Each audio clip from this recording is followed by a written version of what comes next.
શું પરિભાષા તરીકે ઓળખાય છે બાપુ? સૌથી પહેલાં તો આપ મીડિયાનો આભાર પ્રગટ કરવા માગું છું. હવે ચૂંટણીના પરઘમ નજીક આવી રહ્યા છે. આપણા માટે હાલ જે તકલીફ છે એ નવી નથી. છેલ્લા 10 વર્ષથી મોદીજીના પ્રેમમાં, એક લાગણીમાં વડોદરા શહેર જે છેલ્લા 10 વર્ષથી જે આપણે પીસાઈ રહ્યા છે, રીબાઈ રહ્યા છે, છેતરાઈ રહ્યા છે, 420 આપણી સાથે થઈ રહી છે, તે છતાં વડોદરાની જનતા એ લાગણીની અંદર ચૂપ છે. હવે તમે જે નગરની વાત કરો છો તો નળ, ગટર અને રસ્તા, તો હું આપ મીડિયાને જ પૂછવા માગું છું, કારણ કે આપ તો નડિયાથી તળિયા સુધીનું સમગ્ર અપડેટ વડોદરા શહેરને આપતા રહો છો, પ્રશાસનને તમે પહોંચાડો છો પ્રજાની તકલીફ. તો તમે જુઓ કે એક તો રહી નળની વાત, તો પૂર્ણ વેરો ભરતા આજે વડોદરા શહેરની વસ્તી પ્રમાણે લાખોમાં લોકો વેરા ભરાય છે, તો શુદ્ધ પાણી પણ આ લોકો આપણને આપી નથી શકતા. એનું પરિણામ શું છે કે સેવા સદન પોતે પાણીના બોટલો પીએ છે, ત્યાંના કર્મચારીઓ. જે અંગે તમે જોયું કે બેગાની શાદી મેં અબ્દુલ્લા દીવાના, કોના બાપની દિવાળી, 1.5 કરોડ રૂપિયાનું તો ફક્ત આવેલ મહેમાનોને, એટલે કે એમની જે સંકલન સમિતિની બેઠકો થતી હોય છે એમાં ફક્ત 1.5 કરોડનું તો આ લોકોએ પાણી પીધું. એનો મતલબ કમિશનર પોતે સેવા સદનમાં મૂકેલ આરો અને વોટર કુલરના પાણી પીવા તૈયાર નથી. આ સીધી પરિભાષા છે. એમને પોતે વડોદરાના પાણી પર ભરોસો નથી. સેવા સદનમાં સેવા આપનારા પ્રથમ વર્ગના કર્મચારીઓ, બીજા વર્ગના કર્મચારીઓ, 90% લોકો આજે પણ પાણીની બોટલો પીએ છે પ્રજાના ટેક્સના રૂપિયે. રહ્યો સવાલ ગટરનો, તો હું નથી કહેતો, આપ જૂના વિસ્તારોમાં જતા રહો, જે ગાયકવાડના સમયના ગટર લાઈન કાર્યરત છે, જેની પર પૂર્ણ વડોદરા નિર્ભર રહેતું હતું. ગમે તેટલો વરસાદ પડે પણ એ 4 કલાકમાં પાણી ઓસરી જતા હતા. એ ગાયકવાડની પરિભાષા હતી, એમની રચના હતી.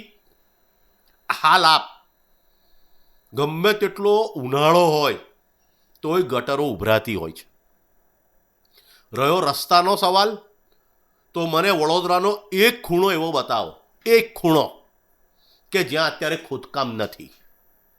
હવે વિકાસ એમને ઇલેક્શનના 2 મહિના પહેલાં જ વિકાસ દેખાયો.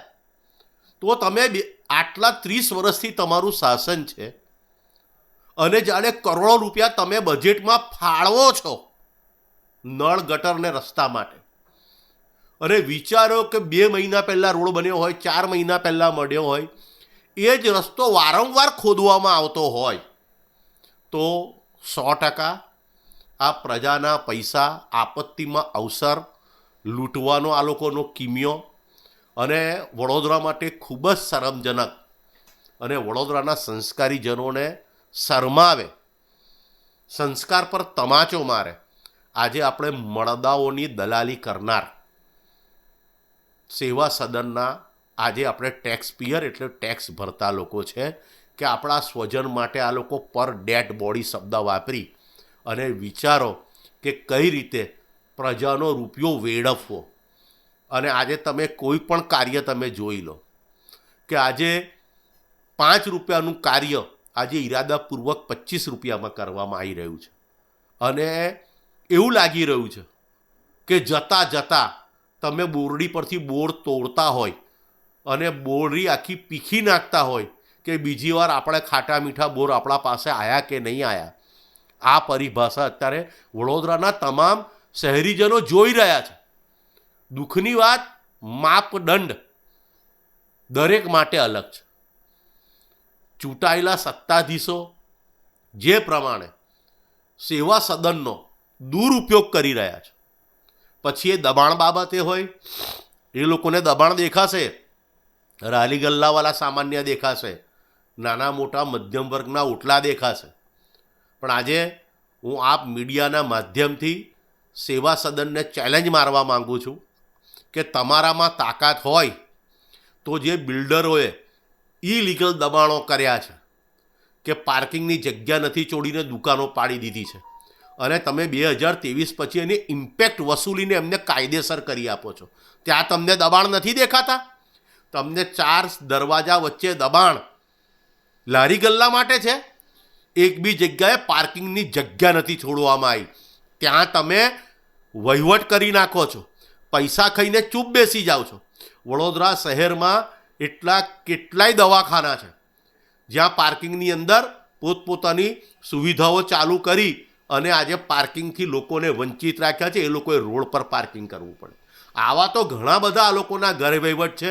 હા, તમે ભારતીય જનતા પાર્ટીના સભ્ય છો કે ભારતીય જનતા પાર્ટીના કોક નેતાના બહુ ખાસ છો તો તમારા માટે બધા જ ગુના માફ, તો તમારું લીગલ.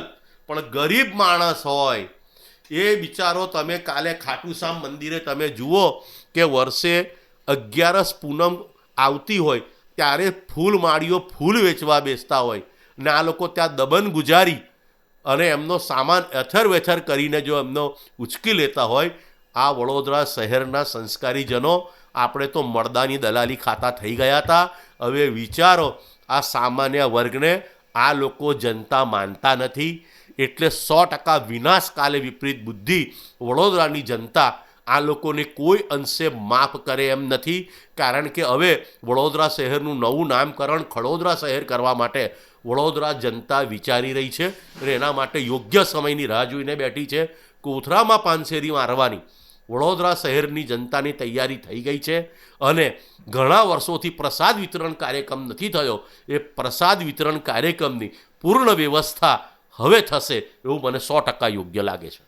અને આ પરીક્ષા દરમિયાન સેવા સદન તંબુ લગાવવાના છે એ કેટલું વ્યાજબી છે? હવે મને તમને બહુ દુઃખની વાત મને દુઃખ સાથે કહેવું પડી છે કે મારી પાસે આંકડો આવ્યો છે. આ લોકો હવે પરીક્ષા તો ચાલુ થઈ ગઈ, મને લાગે બીજો કોઈ ત્રીજો દિવસ છે એટલે ઘોડા છટકી જાય પછી તબેલાને તારા મારવાની આ લોકોની પ્રકૃતિ છે, સ્વભાવ છે. તમે જોયું પૂર આવ્યું ત્યારે પડેલી બોટો એ લોકો વાપરી નથી શક્યા. નવી બોટો મેન્ટેનન્સમાં પડી હતી. હવે વિચારો કે વીએમસીએ 4 વર્ષમાં તંબુ પાછળ 1.15 કરોડનો ખર્ચો કર્યો ખાલી તંબુ બાંધવામાં. હા, 2020માં મને જ્યાં સુધી અભ્યાસ છે ત્યાં સુધી પરીક્ષાઓ રદ થઈ હતી. એ સમયે આ લોકોએ 38,68,164 રૂપિયાના તંબુ બાંધ્યા હતા. પછી આ લોકોએ 2022ની અંદર 20,67,820 રૂપિયાના તંબુ બાંધ્યા. 2023માં 27,70,270 ખાલી તંબુ બાંધ્યા અને 2024માં 28,91,913 રૂપિયાના ખાલી તંબુ બાંધ્યા.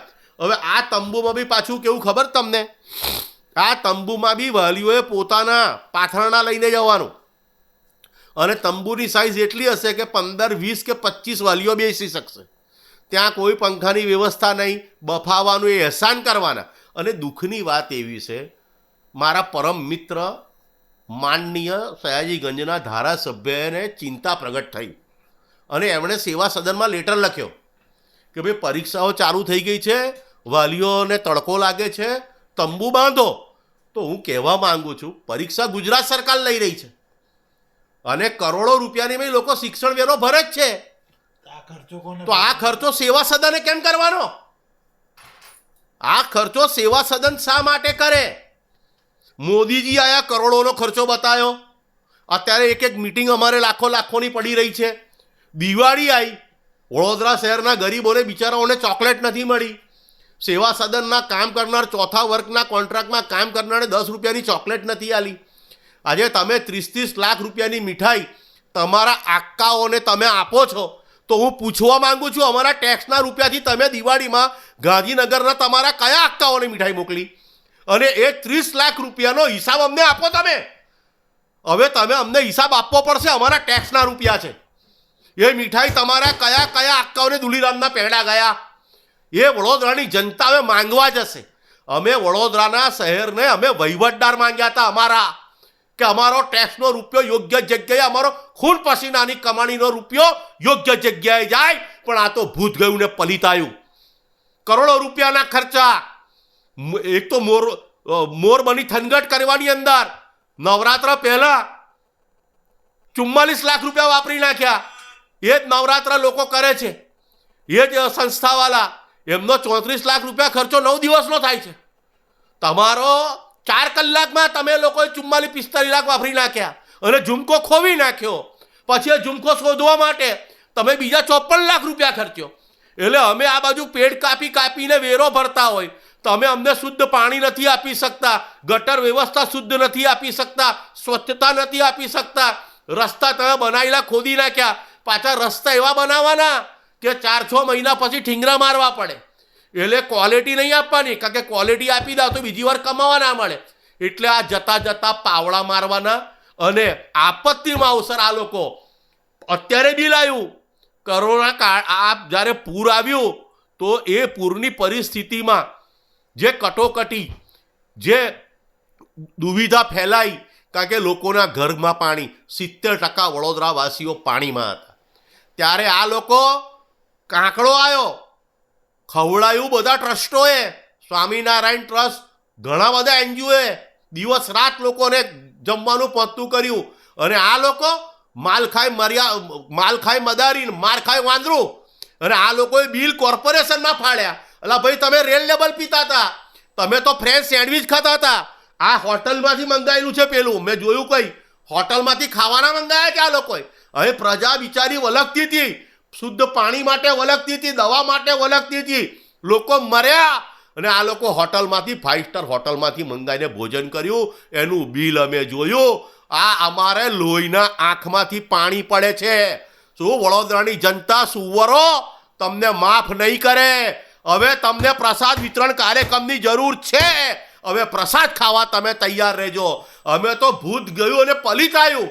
આ પેલા તો વિશ્વામિત્રીની માટીઓ, વિશ્વામિત્રી પહોરી કરવાના બાને આજે એમાં કરોડો રૂપિયાના કૌભાંડ થઈ ગયા, એનો હિસાબ નથી હાલતા. અને પાછા હજુ વધુમાં વધુ હજુ પાછો નવો પ્રોગ્રામ કરવાના. તમારા લાખો રૂપિયાના ખર્ચા છે ચા નાસ્તાના. તો તમે અમારા લોહી પીને તમે મિટિંગો ના કરો બાપા. અમને અમારા ભગવાન ભરોસે છોડી દો. અમે ત્રાસ્યા તમારાથી. હવે તમે નક્સલવાદ ફેલાવવાની તૈયારી ના કરો. વડોદરાની જનતાના સંસ્કારી જનોની નમ્રતા છે, તમે કમજોરી ના સમજો. નહીં તો વહેલો પ્રસાદ વિતરણ કાર્યક્રમ ચાલુ થશે એવી મને પૂર્ણ શક્યતા જણાઈ રહી છે.